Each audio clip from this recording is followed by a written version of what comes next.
यम लब्ध्वा च अपरम लाभम मन्यते नाधिकम ततः यस्मिन् स्थितौ न दुखेन गुरुण अपि विचाल्यते। नमस्कार मित्रों, ये जो श्लोक है ये भगवद गीता के छठे अध्याय का 22वां श्लोक है, जिसे हम आज गहराई से समझेंगे। तो आइए सबसे पहले इसके अर्थ को समझते हैं। तो जो श्लोक है वो कहता है, यम लब्ध्वा च अपरम लाभम, अर्थात जो प्राप्त करके अपार लाभ, मन्यते नाधिकम ततः, अर्थात सोचता नहीं अधिक को वो, यस्मिन् स्थितो न दुखेन, अर्थात इसमें स्थित नहीं दुखों के, गुरुण अपि विचाल्यते, अर्थात गुरु में भी विचलित होता है। तो श्री कृष्ण ने पिछले दो श्लोकों में हमें समझाया कि हमारे जीवन में वास्तव में क्या ऐसा है जो कि प्राप्त करने योग्य है, और उन्होंने बताया कि इस जीवन में आत्मज्ञान ही वह है जो कि प्राप्त करने योग्य है।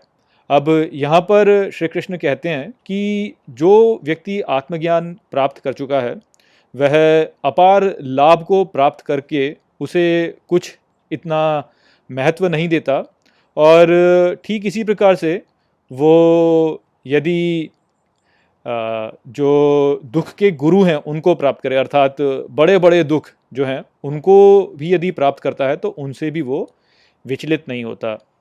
तो यहाँ पे जो हमें समझना है वो यह है कि जिस व्यक्ति ने आत्मज्ञान प्राप्त किया वो व्यक्ति जीवन में बड़े बड़े सुखों से या बड़े बड़े दुखों से किन्हीं से भी प्रभावित नहीं होता।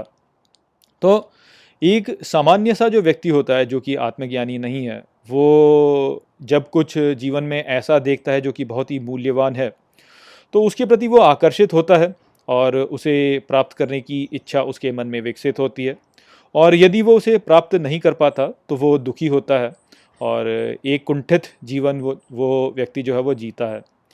वहीं पे यदि वो उस मूल्यवान वस्तु को प्राप्त कर लेता है तब भी वास्तव में वो सुखी नहीं होता, वो तब भी दुखी रहता है, क्योंकि तब उसके मन में एक चिंता रहती है कि अरे ये जो बहुत मूल्यवान वस्तु मेरे पास में है इसे मैं खो ना दूं। तो इस प्रकार की जो मनोस्थिति होती है वो व्यक्तियों को कभी भी सुख प्रदान नहीं करती, क्योंकि यदि वो कुछ प्राप्त नहीं कर पाता तब भी वो दुखी होता है, और यदि वो कुछ प्राप्त कर लेता है तब भी वो दुखी होता है।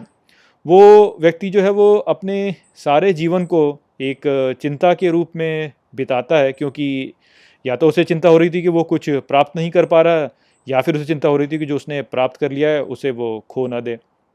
तो इस प्रकार का जो जीवन है वो वास्तव में एक दुखी जीवन ही है, क्योंकि ऐसी स्थिति में व्यक्ति हर ही सिचुएशन में, हर ही स्थिति में वास्तव में वो दुख को ही प्राप्त कर रहा है, वो पूरे समय वास्तव में विचलित ही है। तो इस प्रकार से जीवन जीना वास्तव में एक व्यर्थ ही जीवन है। तो जो व्यक्ति आत्मज्ञानी है, जो कि संसार को समझता है, वो इस बात को समझता है अच्छे से और जानता है कि इन भारी वस्तुओं के पीछे जाना वास्तव में एक व्यर्थ कार्य है। इससे जीवन में व्यक्ति कुछ भी प्राप्त नहीं करता, जीवन सारा उसका चिंता में ही निकल जाता है। तो इसलिए वो अपनी इंद्रियों के परे जाता है, स्वयं को स्थित करता है, और बाहरी जो भी वस्तुएं होती हैं उनके प्रति उसका कोई लगाव नहीं होता। ना तो वो बहुत मूल्यवान वस्तुओं को लेकर प्रसन्न होता है, ना ही वो मूल्यवान वस्तुओं को खो देने पर दुख करता है। उसका जो मन होता है वो स्थिर रहता है, अपने भीतर की जो उसका अपने भीतर का जो स्थान है उसका वहीं पर वो रहता है, और वहीं पे वो स्थिर रहकर अपने जीवन को बिताता है और सदा प्रसन्न रहता है। क्योंकि ये तो हम समझ ही चुके हैं कि जो हमारा वास्तविक स्वरूप है वो स्वयं में ही संतुष्टि है। तो और हम ये भी समझ चुके हैं कि संतुष्टि जो है वही वास्तव में हमारे सुख का स्रोत है। तो जब व्यक्ति ने अपार संतुष्टि प्राप्त कर ली, अपने भीतर ही उसने अपनी संतुष्टि प्राप्त कर ली, उसको बाहर से क्या लेना देना, बाहर की वस्तुओं से उसको कोई लेना देना नहीं है। वो उनको केवल मूल्यहीन वस्तुओं के रूप में देखता है। बड़े से बड़ा खजाना भी यदि उसको मिल जाए तो उसको वो कचरे के रूप में ही देखता है, क्योंकि वो वास्तव में कभी भी हमें चिरस्थायी सुख नहीं प्रदान कर सकता। चिरस्थायी सुख जो है वो वास्तव में हमारे भीतर ही स्थित है, और हम सभी को अपने जीवन में आत्मज्ञान को प्राप्त करने की ओर ही चेष्टा करनी चाहिए। वही चेष्टा वास्तव में ऐसी चेष्टा है जो कि हमारे लिए श्रेय लेके आती है, जो कि वास्तव में हमें सुख प्रदान करेगी।